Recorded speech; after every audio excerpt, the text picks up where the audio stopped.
We were supposed to meet up around 4, but being the person I am, I arrived 30 minutes early, enjoying the excuse to walk along the shores of Boston Harbor through the footprint of the snaking freeway that had once ran above ground, filled to the brim with aggressive and disinterested Massachusetts drivers that now, after a decades-long dig, flowed beneath my feet out of sight and mind as I lazily enjoyed the plants, public art, and probably my favorite, the people watching. I had time. Having time is a luxury and a privilege. And I'm not always able to drink it in as I did that day, the sun warming my skin as I meandered towards my rendezvous. Texting to indicate I arrived, still a few minutes early, wondering, hoping maybe he too was early, eager to begin. I checked my phone a few minutes later, no response. And then a few minutes after that, still no response. My patience was starting to wear thin, still no response. Maybe I got the wrong day or time. I frantically reviewed the various correspondences. No, this was the time and place, but where was he? We had been dating for that amount of time where you begin to feel sure, but you're not sure how sure you should feel, where the second guesses and whispers of doubt creep in slowly, sowing discord and worst possible scenarios. He's late because he accidentally set his kitchen on fire, they whispered. He's late because he's decided to break up with you. He's late because he got hit by a car and is on his way to the hospital. Phone smashed, alone. Buzz, my phone lit up. Text message, so sorry, I'm running a bit late. Not helpful. I knew that. I should be there in 30 minutes or so. I got kind of stuck. I'll explain later. Okay, 30 minutes. I can handle that. My previous upbeat attitude mired slightly. I did my best to entertain myself, but 30 minutes or so turned into an hour or so, and then an hour and a half or so, and my patience was running out. I typed, "Why don't we cancel and find another time?" Fingers hovering over the send button, wondering if this was the right thing to do. Because if this was any demonstration of how he felt about me, this moment didn't bode well for the direction, the movement of our relationship. But the spiral of pain that thought sent me in told me of feelings that I hadn't fully acknowledged, a depth within. I deleted those words, sticking it out. Now, if this was a different sermon, I would tell you of a helpful conversation I had with a jellyfish that evening, but this is not that sermon. And as the sun was beginning to set, I saw him finally 2 hours later walking towards me, and we sat down together on a bench, me trying to purge all of my resentment and anxiety and channel the empathetic person I thought I should be. Him apologizing profusely, explaining how he had dropped in on an older member of our church, and she had been so enjoying his company that she made it hard to find an exit as tea turned into dinner, and the winding conversation seemed to never find a natural ending point, all the while being in and out of cell signal. After the facts of the situation were secured, understanding reached, I felt a new tension beginning to stir in my chest, a different tension. Whereas before it was the tension of the worst case scenario, this was a tension of hope, of possibility, as though I was suddenly attuned to a new set of vibrations emanating from all around us, and my heart and chest were soaking them in, energized by them, but also unsure, almost afraid. We sat and talked, warmed by each other's company. We were having a moment. But a moment of what? Was this the moment where it all comes crashing down? A moment where it all becomes clear? The vibrations built a pressure within my chest, pressing upon my throat and my vocal cords as if there were words that were trying to escape. I looked at him and he smiled. The tension within was suddenly too much to bear, but instead of running away like I had desired before, I let go, letting the tension carry the words that needed to be said. I'll confess, I thought this was maybe your way of saying you didn't want to see me anymore, that you were going to break up with me. The vulnerability shot out of me like an arrow. And I stood there like an archer, helpless, unable to do anything to change the trajectory but wait. No, not at all, he responded. Actually, what I've been meaning to tell you is that I love you.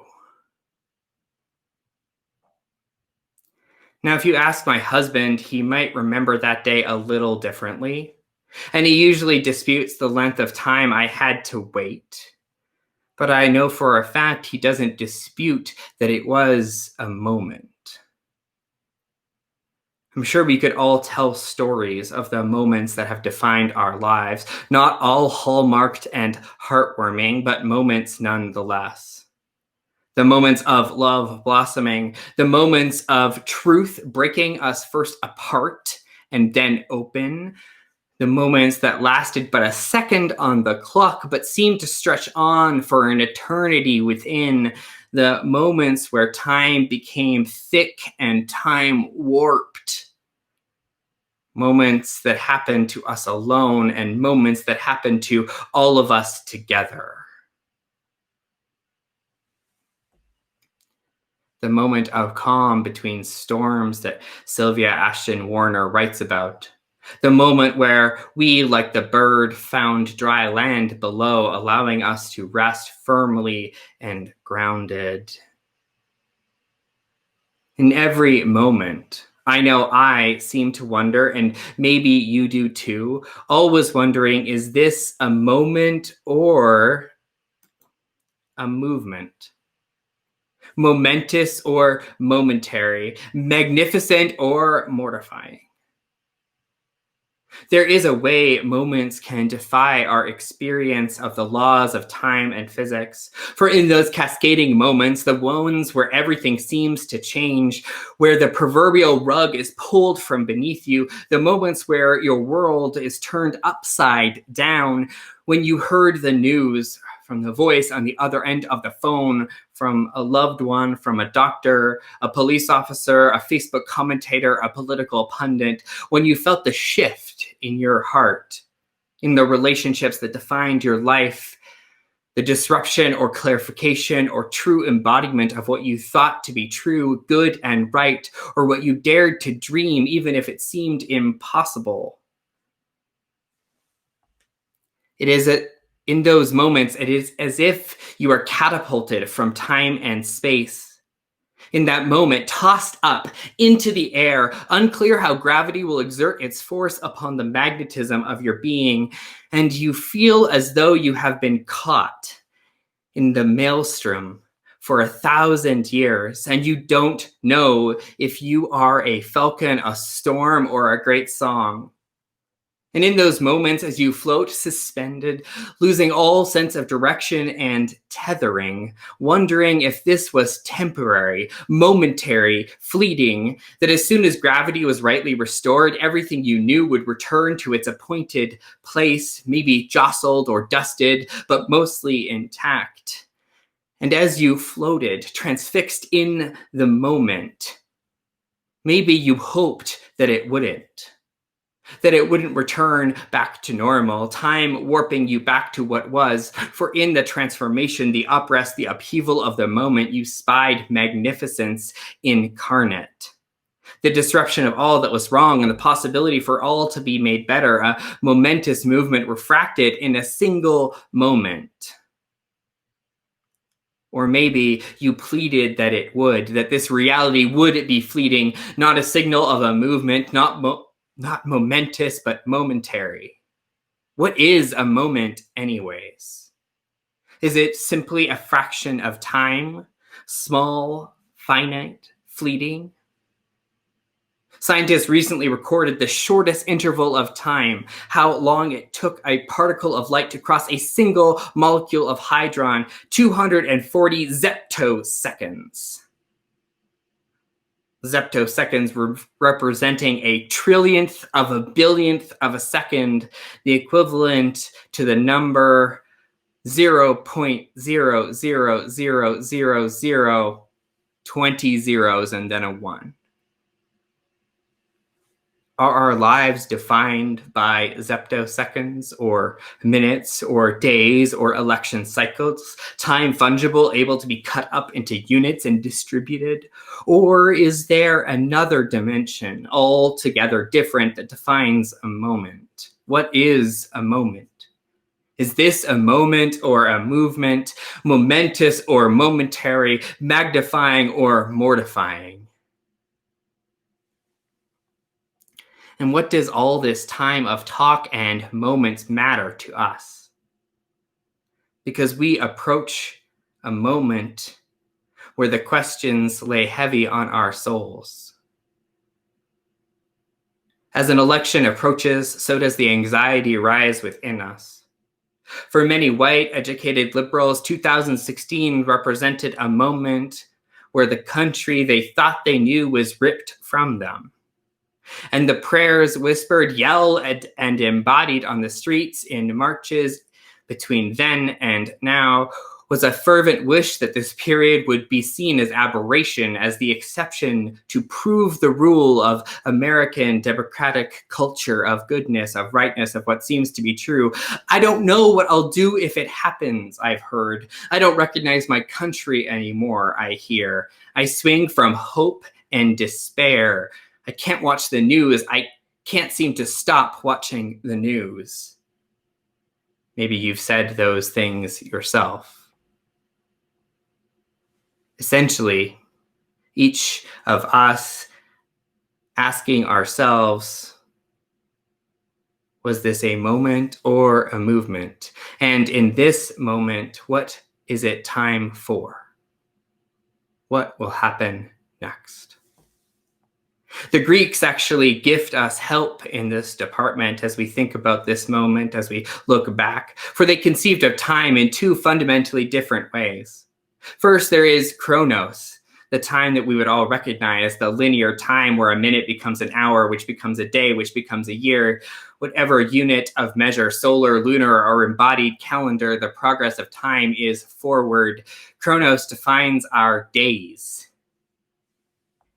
It is the time that calendars track, that clocks mostly do. Remember to set your microwave back. It is the instinctual time that we can all see, that the present, like sediment, layers itself upon the past to form the bedrock of tomorrow. But then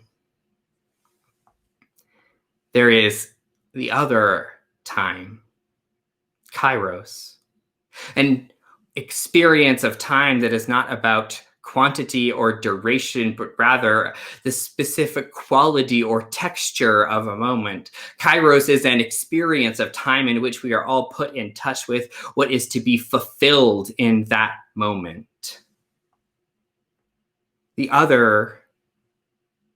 other time, kairos, points to a quality, a character of time, but also to the special position an event or action occupies in a series, to a season when something appropriately happens that cannot happen any other time, but only at that time, to a time that marks an opportunity which may not recur. Kairos asks us the question, what time is it for now? The author Madeleine L'Engle writes, kairos is real time. That time which breaks through chronos with a shock of joy, that time that we do not recognize while we are experiencing it, but only afterwards, because kairos has nothing to do with chronological time. In kairos, we are completely unself-conscious and yet paradoxically far more real than we can ever be when we are constantly checking our watches for chronological time. The saint in contemplation, lost to self in the mind of God, is in kairos. The artist at work is in kairos. The child at play, totally thrown outside herself in the game, be it building a sandcastle or making a daisy chain, is in kairos. In kairos, we become what we are called to be as human beings, co-creators with love, touching on the wonder of creation. This calling should not be limited to artists or saints, but it is a fearful calling for us all. Kairos is the texture of a moment that invites us to ask, what is it the right time for? What can only happen now? Not only in some grand ways, but in the small ways. We can only be here together in this moment now. Let us drink it in and let what happens next flow. Paul Tillich, the liberal theologian, said that Kairos bears the weight of the intersection of eternity and historical action. Kairos moments in which the movement of history matures to a point that they're able to manifest the deepest of love. But all of that is well and good. Because sometimes the questions that dot my day are more like, can I have a cookie? I get asked that many times a day. No matter the existence of cookies in our house or not. And each time I'm asked a question like that, I'm struggling with how do I decide? Is the cookie the correct balm for a hurt feeling or a maladapted parenting technique? As so much of parenting and life is about knowing what battles to fight, what boundaries to keep. And it can be so difficult in the onslaught of a day to figure out what is the right thing to do. It doesn't seem helpful necessarily in those moments to pause and ask myself, how does this moment bear the weight of the intersection of eternity and historical action? Maybe it does for you. But there the Greeks gift us two images to help us in our everyday lives. The image of an archer and a weaver. For when an archer pulls back a bow, Kairos is the moment where the tension in the bow is sufficient to allow the arrow to strike its target. The image of the archer invites us to imagine us withstanding the tension of the moment, to allow ourselves the right level of power when the opportunity arises.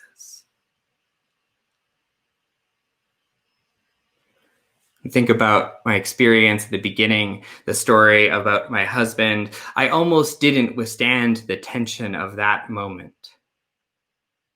I almost left out of fear, not able to allow that moment to come to being.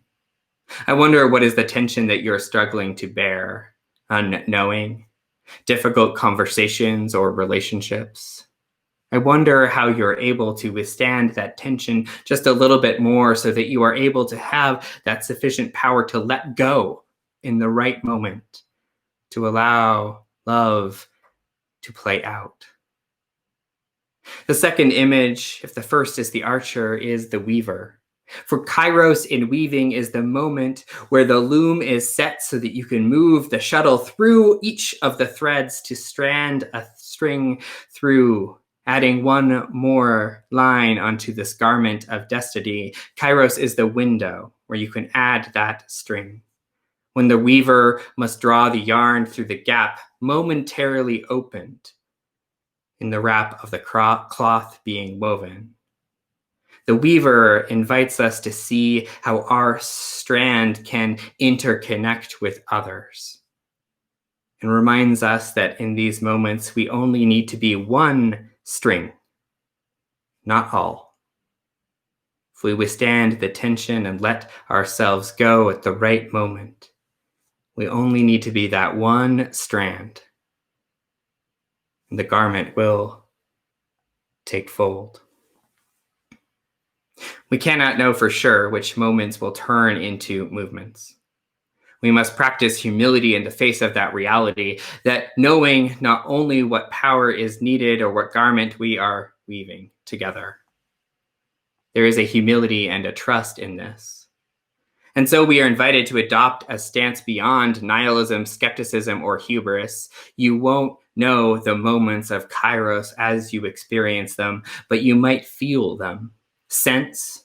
Your watch or phone may not tell you it is time, but your soul might, your heart, your integrated self, your gut might.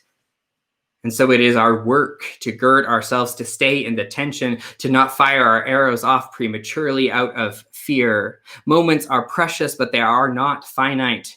We will miss many shots, not recognizing them, mistaking them, releasing ourselves.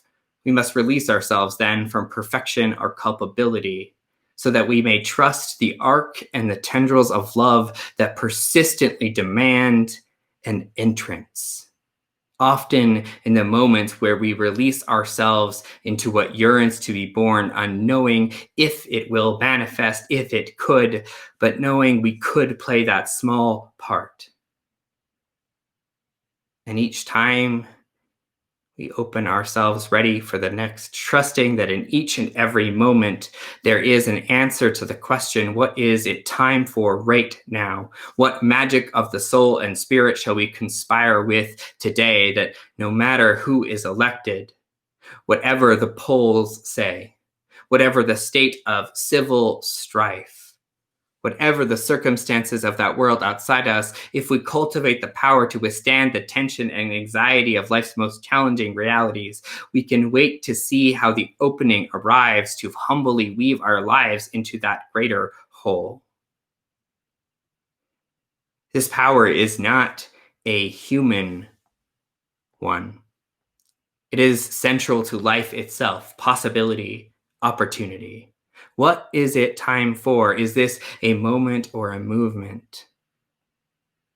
Hope is not about optimism. Hope is not about results.